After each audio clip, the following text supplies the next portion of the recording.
Mi hanno sempre detto che prevenire è meglio che curare e che l'unione fa la forza. Mi hanno sempre preso per il culo, perché scusate, se l'unione fa la forza, come mai in un periodo come questo, così drammatico, i nostri politici sembrano guelfi e ghibellini e i nostri scienziati galli contro romani?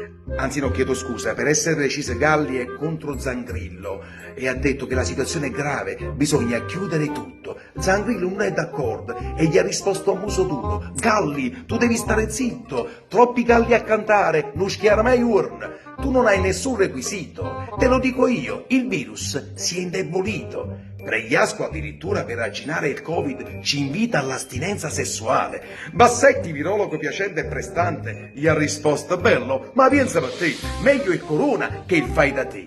E se prevenire è sempre meglio che curare, perché in tutti questi mesi non avete assunto altri medici e infermieri e non avete incrementato i posti letto negli ospedali?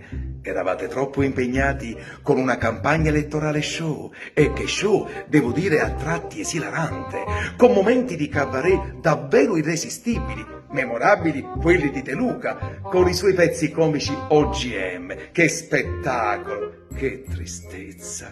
E chi è quel genio che ha deciso di acquistare monopattini elettrici piuttosto che potenziare il trasporto pubblico per contrastare il virus? Ma chi li usa questi monopattini? In pieno inverno, alle 7 del mattino, se viaggi col monopattino, più che contrastare il virus, ti piglia la bronchite. Alla fine, tra la discordia della politica e il caos della scienza, siamo ancora una volta sempre noi a subire questa amara recrudescenza.